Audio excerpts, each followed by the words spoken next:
Hey guys, it's been a while, but welcome back to another Transparent Couch. I'm Cody. And I'm Tam, and on the Transparent Couch, it's not about where you're sitting, but who's sitting with you. All right, guys, this is a hot topic. We get these questions all the time, especially for new people that's coming to our channel, whether it be from a YouTube short that they've seen, just run across our video, scrolling on YouTube. So we want to go ahead and talk about this. We have talked about this before on my channel, but we want to just make a separate video for this channel because some of the people that's on this channel may never go to my channel. And so we want to just make a separate video. Like Cody said, it's been a while. It has been a while since we've done it, probably about 3 weeks. And that was so unintentional because we have literally...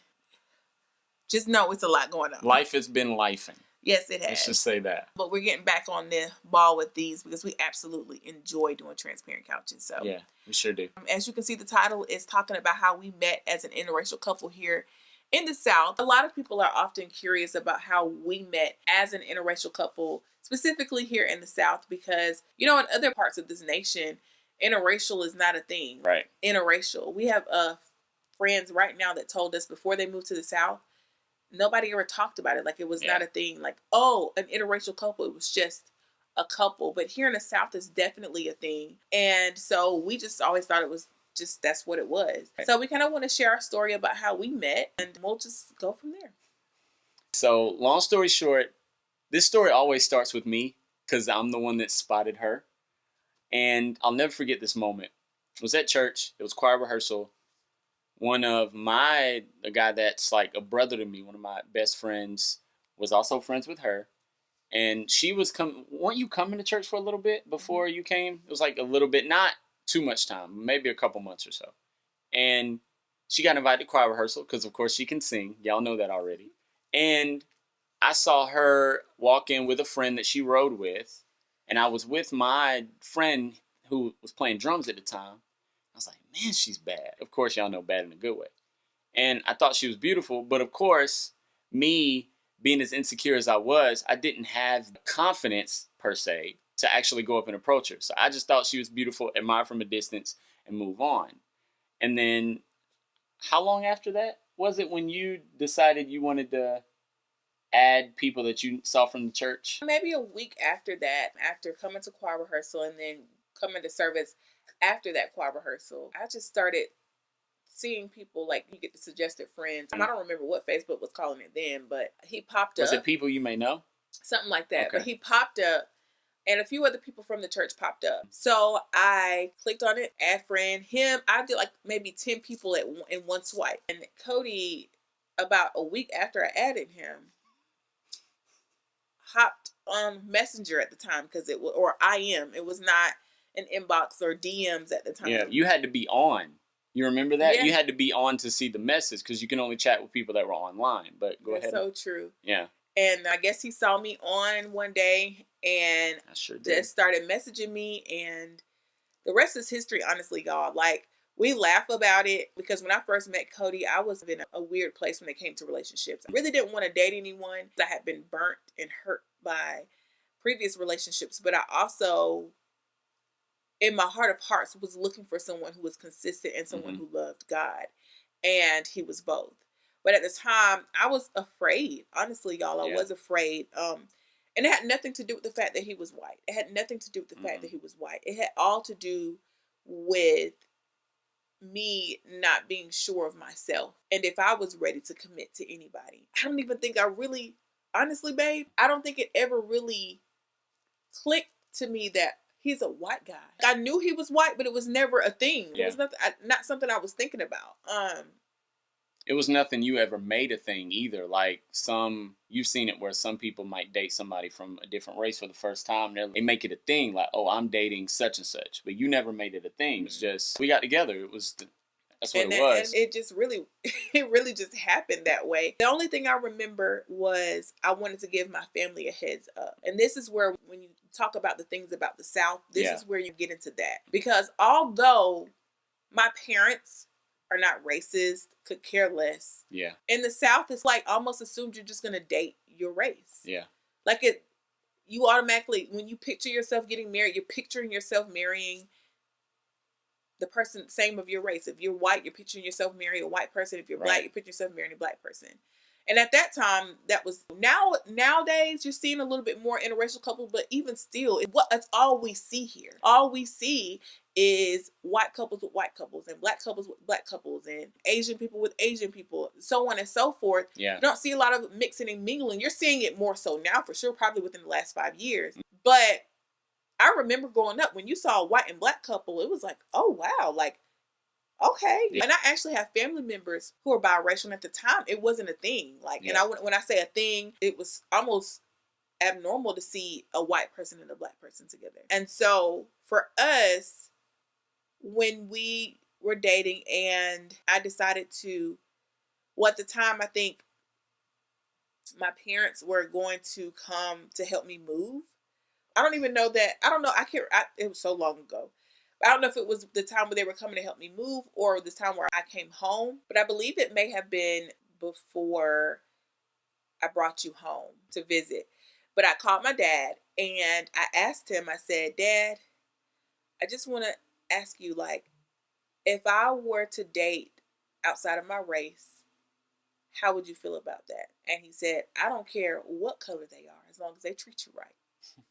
And then he went on to say, they could be purple, but they better treat you right. And we laugh about that. And so I knew then, and I remember it just being a sigh of relief because I never had to have that conversation. All the guys I dated before Cody were black. And when I pictured myself marrying someone, I pictured myself marrying a black person. Not because I didn't want to marry a white person. That's just all I saw. That's all I knew. And for Cody, he can share his background and why he was the opposite of me. Just, again, really quick before this video is a half an hour.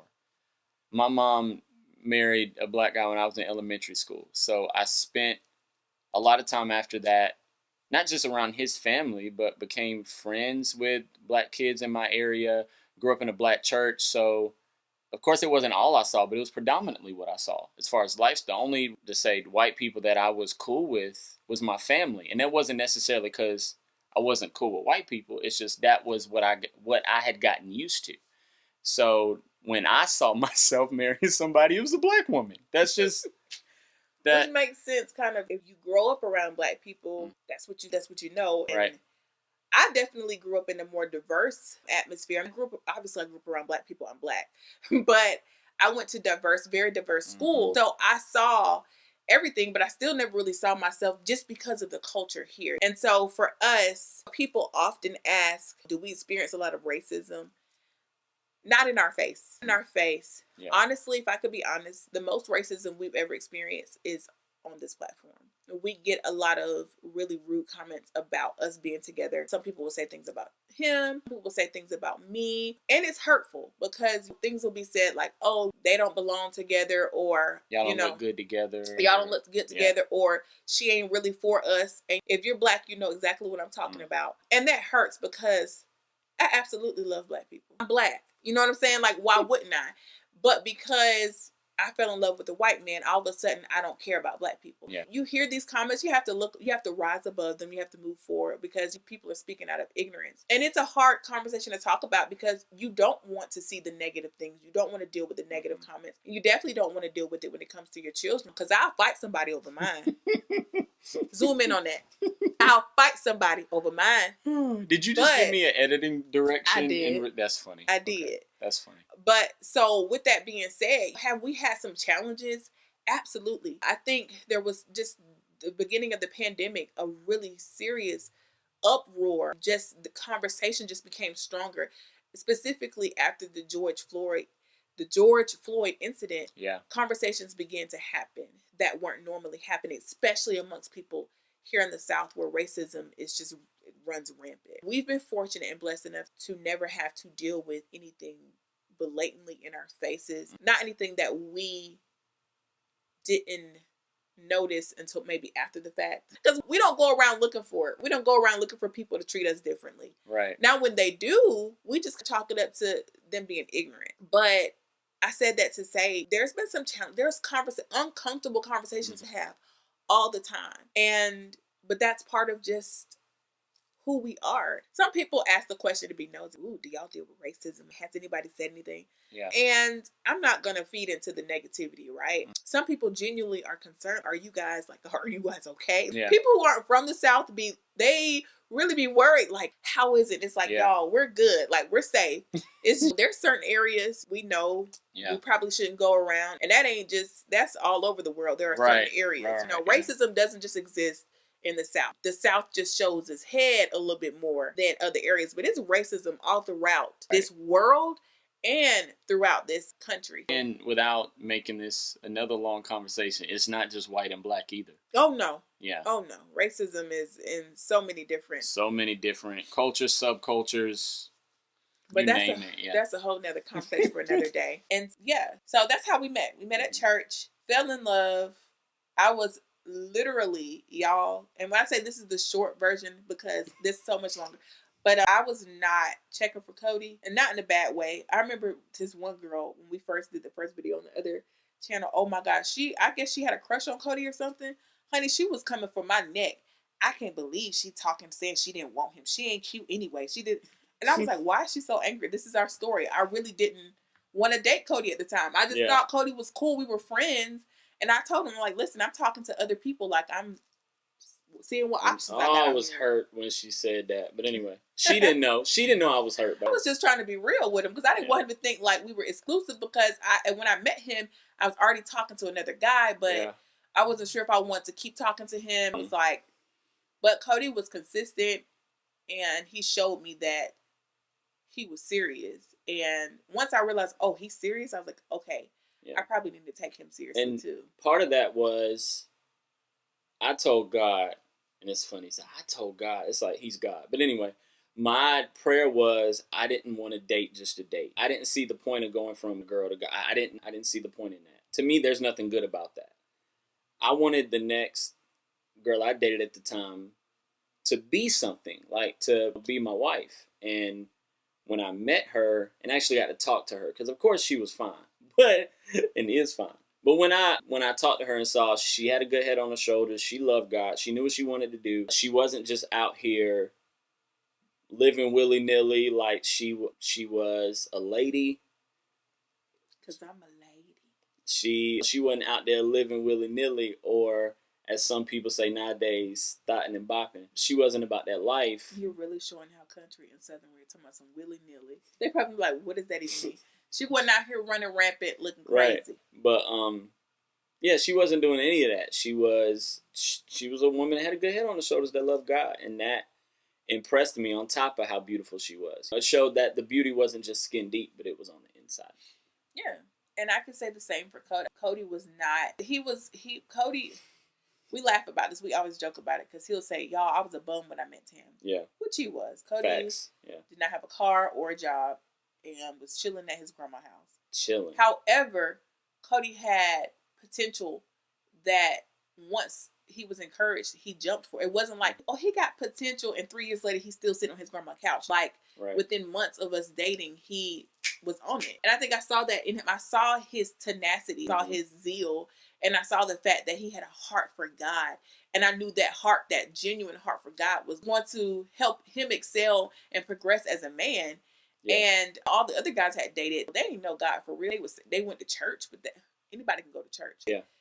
I remember our first conversation, we talked about God, and I was like, and I remember then it sparked something. I was like, I might end up liking this dude. But no, I pushed the thought away because I didn't want to get hurt.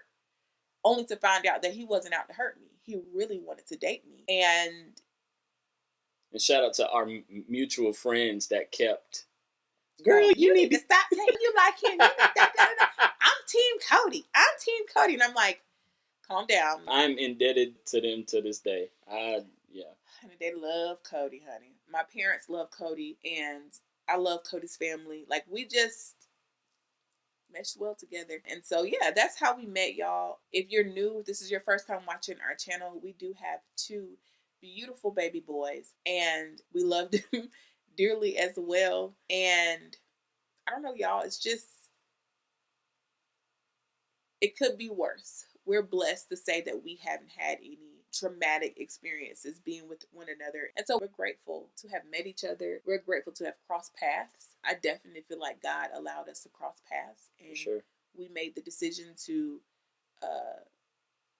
be in covenant with one another. So there's that. Y'all, if y'all have any other questions concerning us, concerning how we got together, concerning our marriage, drop them below. Y'all know we love to answer questions and we love to be transparent here on this couch. Until next time, babe, did you have anything? No, because if I start from this moment, this is going to be a 2-hour video and I'm going to bring my Bible out and we're going to have a session. So, yeah. But it's good to be back on the couch. It's good to be back. I'll just say that. It's good to be back. This is part of what we are, I believe, and Tam believes this too, what we're called to do. It's exciting. We said from the beginning, I know Tam remembers this declaration that I created and that we used to say together all the time, but that we wanted to be a family that's an example. And we wanted to be a relationship that is an example. And I feel like nobody's made it. We've been together, we're married, this year will be a decade, which is still crazy to think about. But 10 whole years. It'll be a decade. Together longer than that, of course, but married a decade. And again, we haven't made it, but we can tell you at least how to do things the right way. That's my spiel for today. Of course, if you've got all the way to this part of the video, then you really support us. Thank you so much for being here and for liking this type of content. Because you like it, go ahead and press the like button. It just shows YouTube that you like it. And for the people that aren't subscribed, hit that subscribe button. And then you can go back and watch other Transparent Couches. You can go back and watch the vlogs. We have a lot of them. And just hope you enjoy being here on the Faith and Francis channel.